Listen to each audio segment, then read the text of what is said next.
everybody. Welcome to the third in the series of Color 911, where we bring together color theory and patterns and how to make things that are a lot more pleasing to you, garments that you love to give away, and you love to work on. Last time we were talking about the more soothing color harmonies of monochromatic colors and analogous colors. And today we're going to go for more eye-dazzling color harmonies. We're going to be talking about complementary colors and split complementary colors.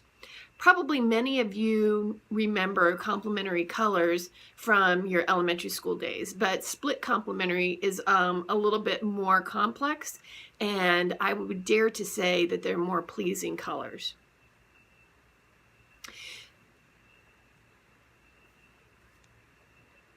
I'm trying to change my slide and it's not doing it, so we'll do it that way. All right, so complementary colors, these are colors that are directly across from each other on the color wheel. Here's my handy dandy color wheel. So you have red and green are directly across from each other on the color wheel. You have yellow and violet, and you have, I have to change this over a little bit.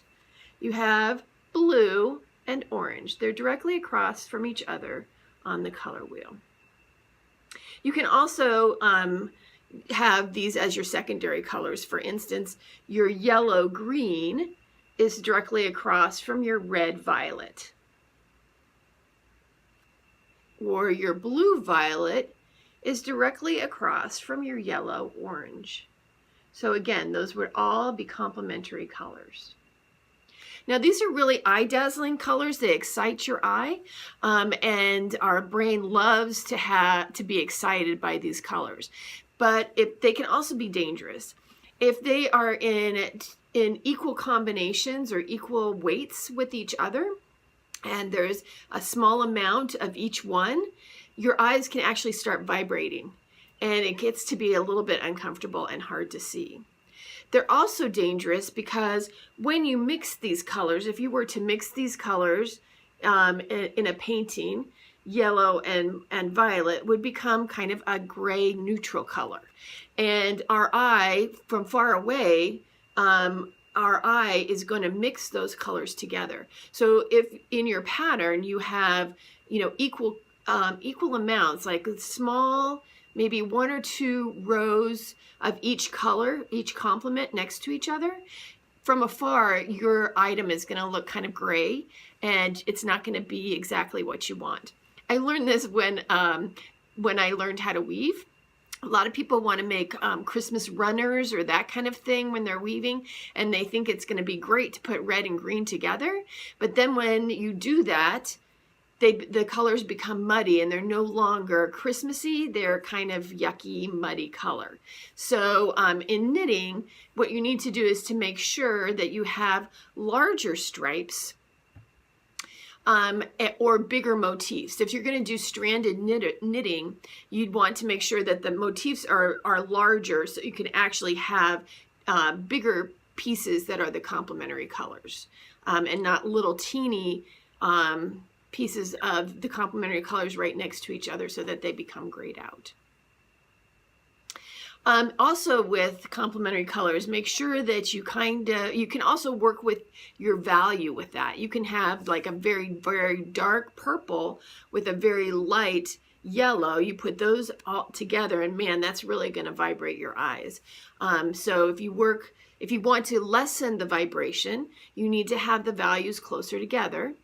And if you want to heighten the excitement and heighten the vibration, then you have your values very far apart.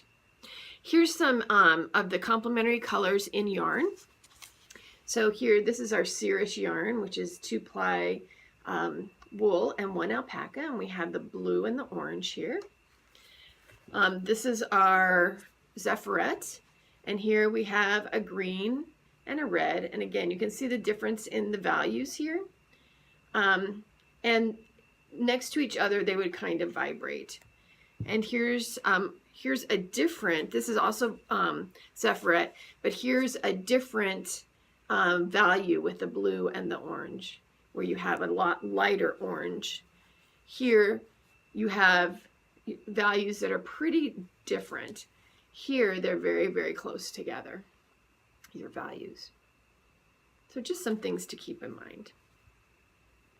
And if you're going to be using complementary colors, please swatch. I know it's a dirty word.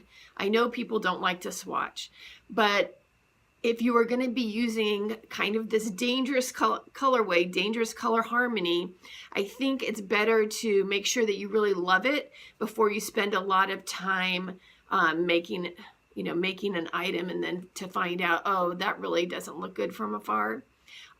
Make a swatch. It's worth the time and effort to do that, and you will be happier. So moving on to split complementary colorways. I happen to really, really love split complementaries, and I use it a lot. So for a split complementary, your complementary would be blue and orange. Oh, I have to move this a little bit. Your split complementary would be blue and orange, but when you do this, that's the complementary. When you do the split complementary, you take the two on either side of it. So in this case, you would have a red-orange or a yellow-orange here on this side. So you do blue with a red-orange or blue with a yellow-orange. And you're going to have, and these colorways are going to be a little bit more soothing to the eye. They're not going to be sitting right on that complementary, right on that opposite. You're moving them over a little bit, so they're a little bit more soothing. For instance, with your yellow and your purple, if we look at that one. For your yellow and your purple. So here's the yellow, here's the purple, and your splits are going to be here, your red-violet or your blue-violet. So these are going to be, when I think of this, like yellow and red-violet, I kind of think of pansies, or yellow and blue-violet, I think of irises. So again, we see a lot of these kind of split complementaries in nature. So, taking a page out of nature's book can really be valuable here. Again, you can start with any of the secondary colors as well. If I was going to do that, let's say I'm going to use this yellow-orange, and the complementary is a blue-violet, but the split complementary here is going to be your violet and your blue. So that would be, again, another pleasing triangle of color. So let's look at that in yarn. I had showed you this combination. This is our complementaries. But if I change this to a red that has more purple in it, that is much more pleasing. Again, you have pretty close values there. And so it's going to make a really pretty cowl or shawl. I showed you this one before too. Here's your complementary with your orange and your blue. But if I change that blue out to more of a teal, I'm going to get something that's really pretty. A split complementary. Here I had my blue and orange. And what if I take out the orange and I put in this variegated skein that has orange and browns and yellows in it. So there's lots of different kind of splits in there. And look at that. That is a gorgeous colorway. That would make a really, really pretty shawl combination.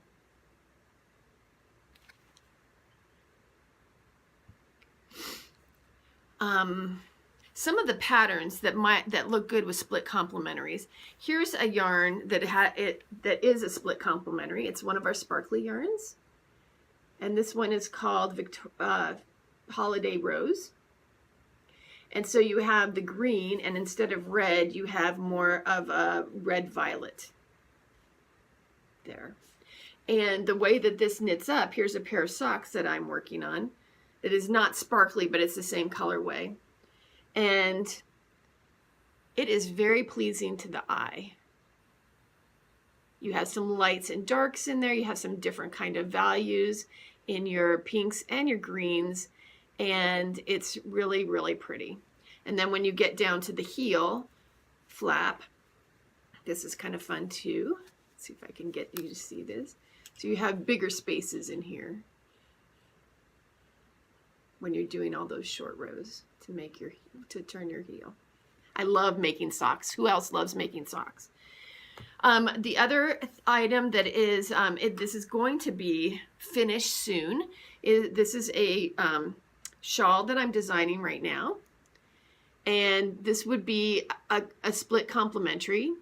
It's kind of it's not exactly purple. It's a cabaret. I call it cabaret. This again is in our Cirrus colorway. So it's a red purple, a red violet. And then the split complementary here is called lichen, and it's kind of a yellowy green color. And so this is very pleasing to the eye. You also have the lightness and darkness. You have the change in values. So that makes a really pleasing shawl to make. Hopefully it will be available in the next few weeks. These will all go into the show notes so that you have all the information. And finally, so there's 2 more colorways that you know about. So now we've done monochromatic, we've done analogous, we've done complementary, we've done split complementary. And next time we'll be doing some of the last color harmonies. After that, we'll be talking about taking some of these wilder yarns, like a variegated yarn like this, or something like this, and how do we find other skeins that will go with it in a pattern. And we'll talk about that in an upcoming episode as well. So if you learned something, or if you like what you see, please leave a comment or leave a review. I would really appreciate it.